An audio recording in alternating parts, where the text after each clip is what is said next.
حضور علیہ السلام نے اپنی موجودگی میں حضرت ابوبکر صدیق رضی اللہ تعالیٰ عنہ کو مصلی پہ کھڑا کیا.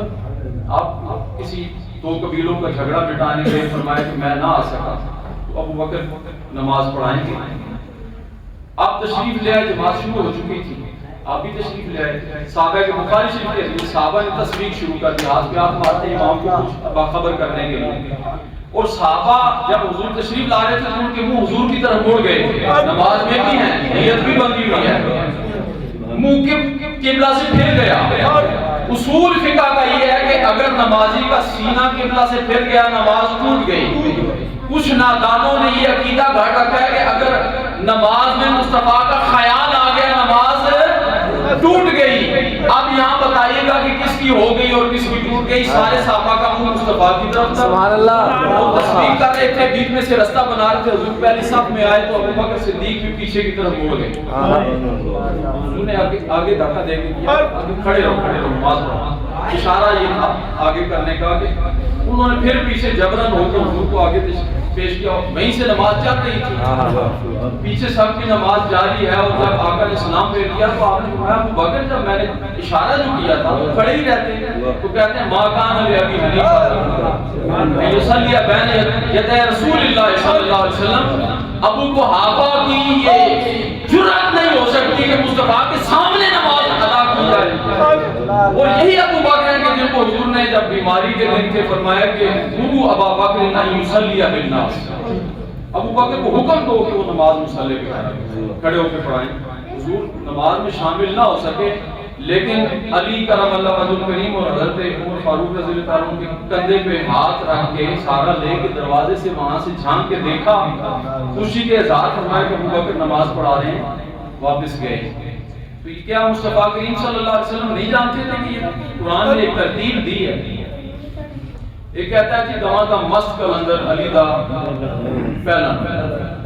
انہوں نے کہا یہ کہاں سے, کس قرآن سے, کون سی حدیث بیان کی؟ اس نے کہا نہیں فلاں قوالیوں. میں نے کہا تمہارا دین قوالیوں سے نکلا ہے, اب تم قوالوں کو اپنا نبی مانو گے اور ان کی شریعت پہ عمل کرو گے, یہ تو قرآن کے خلاف ہے.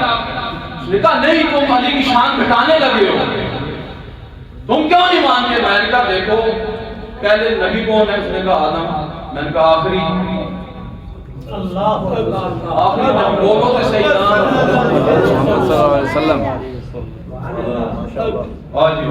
اللہ خوش رکھے. کیا بات ہے آپ کے سبحان اللہ کے, آپ کی کیا بات ہے. اب مجھے ڈالنا ہے, میں آپ کو ڈال دوں گا. فرمایا کہ پہلے نبی, اس نے کہا آدم. میں نے کہا آخری, اس نے کہا محمد رسول اللہ صلی اللہ علیہ وسلم. میں کہ شان گھٹ گئی, ہر ایک کی اپنی شان ہے. آپ ترتیب کو کیوں, قرآن کی ترتیب کو کیوں خراب کرنے لگے ہیں؟ بھائی دیکھیں اصول سمجھیں. ملک صاحب طارق صاحب بیٹھے ہیں سامنے, ان کے گھر میں مہمان آئے ہیں, کھانا یہ پہلے خود کھا لیں گے اور بعد میں مہمانوں کو کھلائیں گے, یا پہلے مہمانوں کو فارغ کریں گے؟ پہلے مہمانوں کو. حضرت علی رضی اللہ تعالیٰ عنہ گھر والے تھے, انہیں پتا تھا کہ نہ ابو بکر صدیق نے حضرت علی کے بعد زندہ رہنا ہے, نہ عمر فاروق نے, نہ عثمان غنی نے.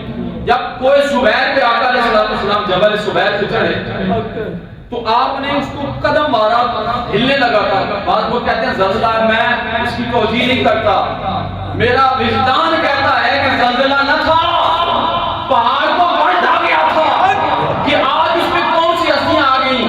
حضور نے فرمایا اس وقت یا سبیر, سبیر رک جا یہیں پہ, خیر جا, جم جا, وما علیک الا نبی و صدیق و شہیدان. اس لیے کہ تجھ پہ ایک نبی ہے, ایک صدیق ہے, دو شہید پڑے. باقی ترتیب بیان ہو رہی ہے. اور حضرت علی جو تھی کہ گھر والے تھے, مصطفیٰ نے گھر والے کے لیے جو قانون رکھا وہ یہ ہے کہ گھر والا آخر میں کھائے, تو سب کو پہلے کھلایا گیا اور پھر آخر میں حضرت علی رضی اللہ تعالیٰ عنہ کا کھانے کا. وہ جی باغ فضل کے لیے بی بی گئی تھی تو انہوں نے بیبی کو, میں نے کہا یہ کیا ہے, مطلب تمہارا کیا ہے؟ انہوں نے کہا جی انہوں نے غصب کیا تھا. اب آیا نا سیدھی بات, کس نے غصب کیا؟ حضرت عمر فاروق, ابو بکر صدیق نے, حضرت عمر فاروق نے. حضرت عثمان غنی. میں نے کہا باغ جو فدر کے اول مسئلہ یہ ہے کہ یہ کسی کی ملکیت نہیں، مالف ہے. مالف ہے ہوتا ہے جو دشمن اپنا مال چھوڑ کے، علاقہ چھوڑ کے بھاگے، جیسے اب انڈیا ہمارا کشمیر چھوڑ کے پیچھے ہٹ جاتا ہے تو وہاں کی زمینیں، کھیت، باغات، پہاڑ اور سارے خزانے وہ کیا نواز شریف کے بیٹوں کی وراثت مانیں گے، عمران خان کے بچوں کی وراثت، زرداری کے بچے وارث مانیں گے؟ جی بولیں تو صحیح. نہیں، وہ کس کی وراثت ہوگی؟ گورنمنٹ کی. تو بیت المال میں جو باغ فدر گیا تھا، خیبر کی زمینوں سے جو آتا تھا، حضور علیہ السلام نے اس سے اپنے اہل بیت کا خرچہ چلایا ہوا تھا. باقی ساری چیزیں اسی طرح استعمال ہو رہی تھی لیکن وہ تھی گورنمنٹ کی. آج بھی اگر آپ ان کی جا کے چیک کریں نا، اس کا خسرہ دیکھیں، کھیوٹ دیکھیں، خطونی دیکھیں، آپ کو نظر آئے گا سعودیہ کے ریکارڈ میں، زمین کا ریکارڈ دیکھیں، وہ آج بھی گورنمنٹ آف سعودیہ کی ملکیت ہے، کسی کی ذات کی. میں نے کہا تھا چلو مان لیتے ہیں تیری بات کہ وہ بی بی کا حق تھا، حضرت عمر فاروق نے، حضرت ابو بکر صدیق نے نہیں دیا، پھر عمر فاروق وہ تو دے دیتے ہیں، انہوں نے بھی نہیں دیا. میں نے کہا اچھا پھر عثمانی غنی دے دیا، نہیں انہوں نے نہیں دیا. میں نے کہا اچھا حیدر کرار بھی تو خلیفہ بنے تھے، کیا انہوں نے دے دیا؟ انہوں نے بھی نہیں دیا. اور میں کہا عقل ہاتھ مار. اگر بات تمہاری صحیح ہوتی تو حضرت علی جن کو ہم شیر خدا مانتے ہیں، اور شیر کے آگے جنگل میں جرأت کس کی ہے کہ وہ آواز اٹھا سکے؟ ان کے ہوتے ہوئے مخدوم کائنات پہ جو تم کہہ رہے ہو کیا کوئی الزام لگا رہے ہو کہ ان کا حق مار دیا گیا، علی کے ہوتے ہی کسی کی جرأت ہے کہ حق مارے؟ ہو ہی نہیں سکتا. پھر میں نے کہا کہ دیکھو ایک کا صرف حق تھا، حضور کی اور بیٹیاں نہیں تھیں، حضور کی بیویاں پھر اس میں نہیں، انہوں نے کیوں نہیں حق مارا؟ وہ بولو تو صحیح.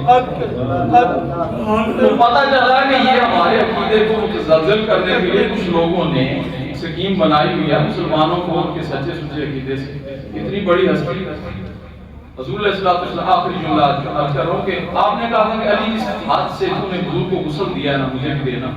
ان کو جس طرح تو نے کفن پہنایا مجھے بھی پہنانا، اور روزہ رسول کے سامنے لے جانا اور جا کے اجازت مانگنا، اگر اجازت ملے تو دفنا دینا، ورنہ جانا تو بقی میں لے جانا. اسی طرح کیا گیا، سامنے رکھا گیا.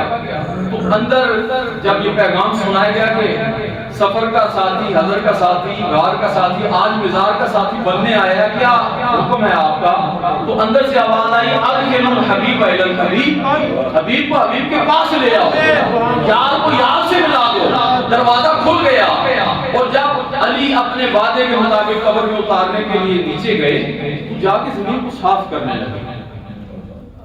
کیا کرنے لگے؟ صاف کرنے لگے. سارے حیران تھے.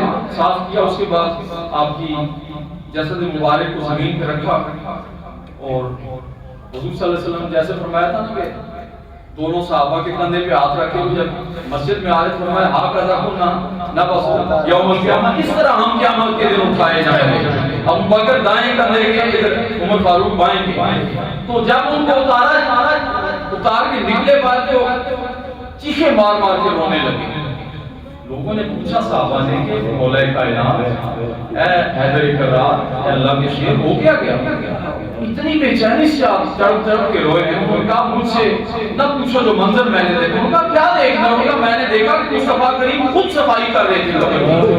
میں نے آقا اپنے بادشاہ سے عرض کی کہ مولا اے نبیوں کے سردار، آپ قبر کیوں صاف فرمایا آج علی وقت آ گیا ہے جس نے میرے لیے غار کو صاف کیا تھا، آج میں اس کی قبر کو صاف سبحان اللہ. یہ محبتیں آپ کیوں رکھنے ڈالتے ہیں؟ واہ واہ واہ. جو کچھ کہا سنا اللہ پڑھا اللہ فرمائے ہمارے